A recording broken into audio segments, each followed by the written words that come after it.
viewers at sa ating mga pakinig dito sa ating programang Splendor Environmental World Show. Ako po si Miss M. Ako naman po si Brother Sol. Maraming salamat po sa patuloy na pagsuporta sa ating programa. At dahil dyan, makinig po na tayo ng isang awitin na nauugnay sa ating programa.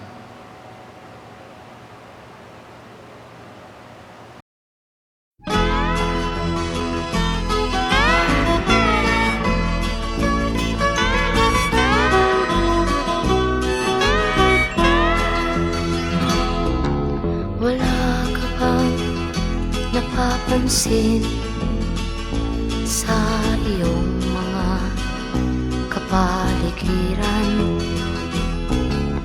Kay dumi na ng hangin, pati na ang mga ilog natin.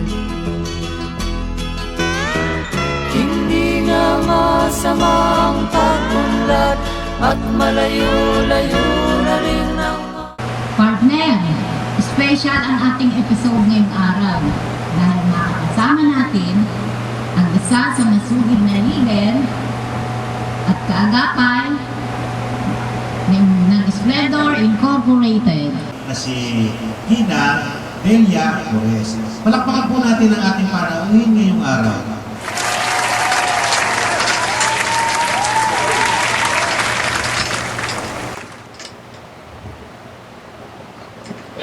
Welcome po. Okay, magandang araw po, Gina Delia. Gina Delia, ito po ay may nababalita. Ano po ba itong biodynamic? Ibig po sabihin na bigyan niyo naman po kami ng konting idea tungkol po sa biodynamic farming. Magandang tanong po yan, Brother Sol. Ang biodynamic farming group ay isang grupo na nagtatanim ng mga puno at halaman sa kabakiran. Wow, napakaganda pala, no? As we say, Oo naman, Sam. Ayos na ayos. Ginang Delia, sabi nyo, datanim kayo ng mga halaman, no? Ano po, saan lugar naman po kayo magtatanim? Magandang katanungan pa rin po yan, Brother Sol. Ito po ang Biodynamic Farming Group ay isang kaagapay ng Splendor Incorporation na kung saan ang mga proyekto o pag-aari ng Splendor, doon kami po nagtatanim ng mga puno at halaman. Ayos na. Ginang Delia, sino-sino po yung mga tao na tuturuan nyo dito sa biodynamic farming o yung tungkol sa pagkahalaman at pagtatanim? Magandang tanong pa rin po yan, sir. Sapagkat kami po ay nagtuturo sa mga tahanan na kung saan ang mga bahay-bahay na mga naroroon ang Splendor Incorporation. Doon po kami nagtuturo ng mga paano magtatanim ng halaman. Kung paano na pala nung natuwa, no?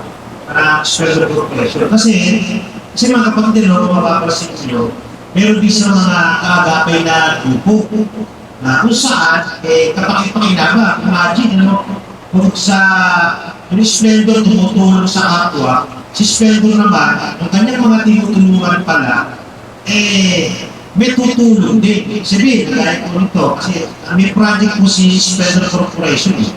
Kung alam niyo mga kapatid, project ng Splendor Corporation, ano, may mga lugar po sila property na tatayo na po ng mga pabahay para po sa kanyang mga miyembro. Ngayon ba, ibig sabihin pala, same, no? Yung mga miyembro pala ni Splendor at yung kanyang kakapin na grupo na biodynamic farming, tuturuan pa yung mga tao na atras na sa ngayon. Hindi na maganda. Nagtagal sa biodynamic, no? Siguro, biodynamic farming, ito pala yung grupo na ito, malupit. Kasi yung kanilang lupit, pamamahagi ng kaalaman ng pagtuturo.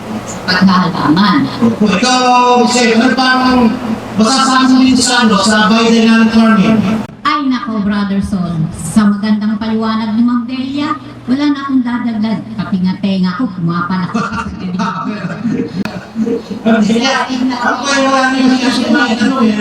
Hindi po, sa mga sinabi nyo, siguro po, Ma'am Delia, no, iimbitahan po namin kayo at muli namin kayo interviewin tungkol sa mga tao na matutulungan nyo at para alamin namin kung ano naman naging effect sa kanila kung inyong mabuting gawain. No?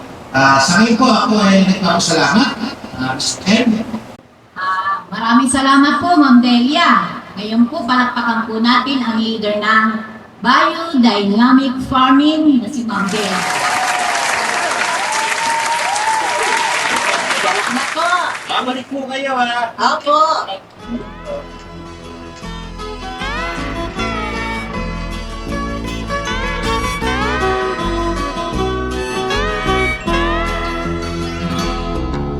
Wala ka bang napapansin sa iyong mga kapaligiran?